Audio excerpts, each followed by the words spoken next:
Welcome! Thank you for joining us for today's lesson. This is part of a 13-lesson series brought to you by the Food Trust Nutrition Educators. The Food Trust works to ensure that everyone has access to affordable, nutritious food and the information to make healthy choices. In this series, we'll be covering topics such as how to shop at a farmer's market, stretching your food dollars, storing fruits and vegetables, and more.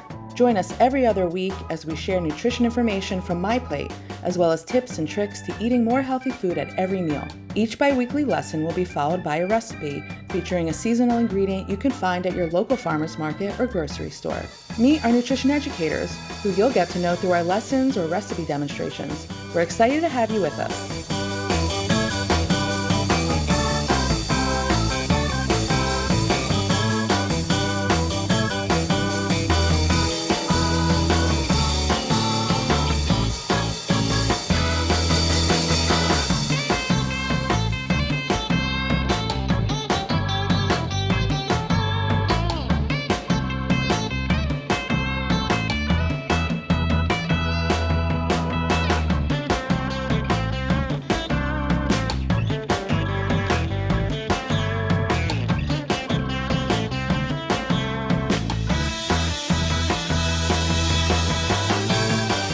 Thanks again for joining us. Please fill out our anonymous survey at the end of this video so that we can find out more about who we're reaching and how to serve our audience best. We hope you come back for our next lesson.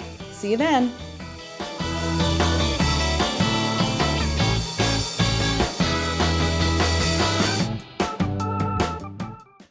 Hello, my name is Charlize, and I'm a nutrition educator here with the Food Trust.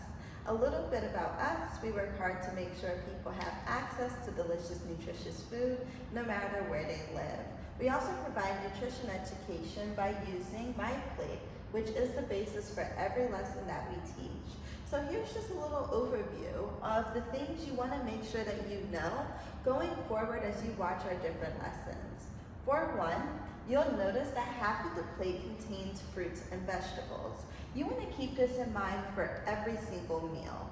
Now, while it can be difficult to think for fruits for dinner and vegetables for breakfast, there are a lot of creative ways in which you can combine both of those to make something delicious as well as nutritious. As you watch our lessons, we'll give you some more ideas onto how to make that happen. Along with that, we're looking for 6 ounces of greens every single day. So that can be half of it whole grains and half of it are refined grains. Whole grains, for instance, are oatmeal, brown rice, quinoa, whole wheat bread. Those are great sources of a nice whole grain. Now, of course, we'll explain a little bit more as to why that's good for us, but you want to keep in mind, first things first, is that it's really great for our hearts. So when you are choosing your grains, you want to make half of your grains whole, meaning that 3 ounces of the day, you want to try to make sure you're getting a whole grain, and you'll find balance between the ones that you like and the refined grains that you prefer.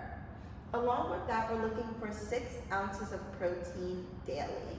With 6 ounces of protein, we want to make sure that we want to mix up how we get our protein. There are 2 types: animal-based protein and plant-based protein. With animal-based protein, it provides a great source of iron, which is super awesome for our bodies, but it doesn't provide any fiber. Versus plant-based protein, where the iron is a little bit harder to digest, but it provides us with fiber.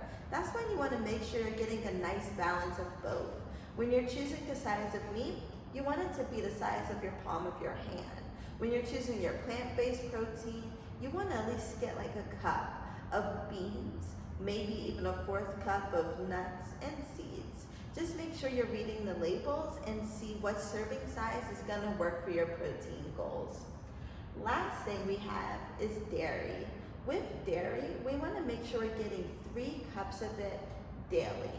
This is a great source of calcium. But if you don't eat dairy products for whatever reason, there are other options as well. There's non-dairy milk, there's kale, and other dark leafy green vegetables that count as a vegetable on my plate, but also counts as our calcium source as well. So you can kind of Get 2 different food groups covered with 1 vegetable. Along with that, there's even fortified orange juice as well as fortified bread that'll have calcium in it. So if you choose to eat dairy products, milk, cheese, and yogurt.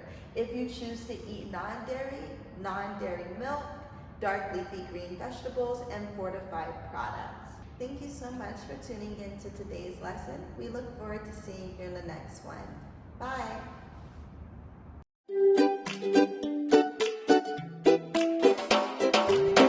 Hi, I'm Mindy. I'm a SNAP-Ed nutrition educator with the Food Trust, and I'm excited to talk about healthy beverages with you today.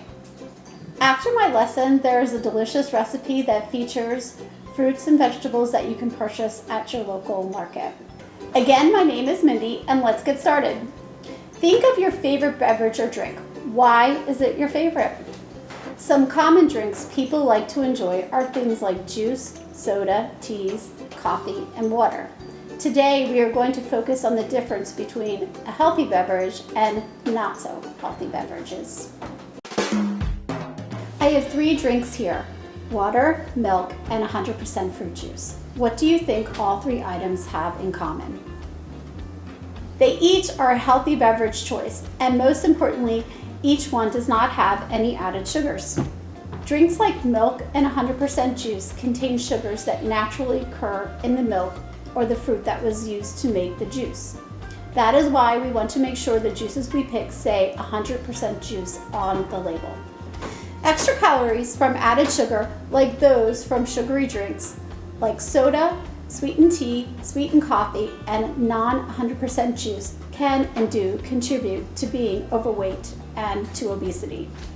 Adults who drink 1 or more sugary drinks a day are 27% more likely to be overweight than adults who do not. One of the best ways to know what is in your drink is by looking at the nutrition facts label. Here you can see what is in the ingredients and if your drink contains any added sugars. Have you used the nutrition facts label to check out a drink before? When looking at the label, you want to look for hidden sugars in the ingredients. Watch out for added ingredients like sugar, sucrose, corn syrup, or fructose, to name a few. You can also look at the label to see how much added sugar is in each serving of the drink. Sometimes the whole bottle of the drink is not the serving size, so make sure you are not over-consuming these sugary beverages. On the label, you will find the sugar listed in grams.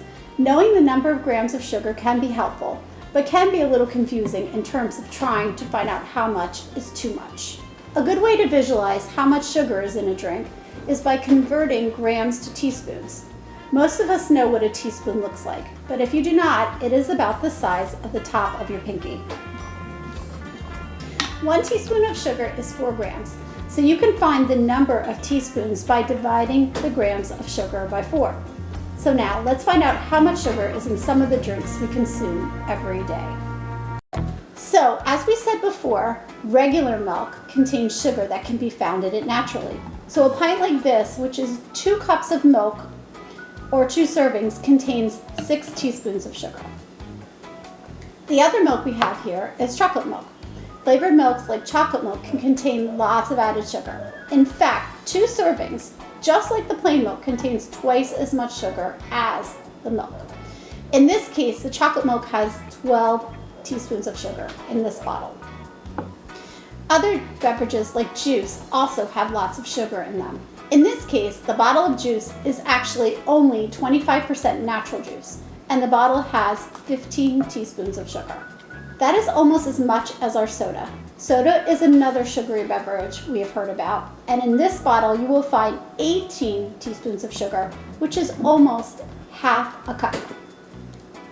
One drink you won't find any sugar in it is our most hydrating drink, water. So make sure you are adding lots of water to your diet. And if you don't love the taste of plain water, watch the raspberry lemonade video for a great idea on how to flavor your water. Thanks again for watching my lesson, and I hope you check back next week for a new topic and recipe. Hello, thank you so much for tuning into today's lesson all about beverages. We learned quite a few things about beverages, so let's make sure we go over it to keep our minds sharp. When it comes to our beverages, the healthiest beverages for us are water, juice, and milk. When it comes to those three, they offer the most nutrition out of any other beverage. So we want to make sure if we're choosing a beverage, those three are the ones that we keep in mind. If you don't drink dairy milk, for instance, there are other types of milks that you can choose. For instance, this one is a glass of oat milk. This is going to give you your 8 ounces calcium, vitamin D, and all of the other nutrients that you would get from your dairy milk.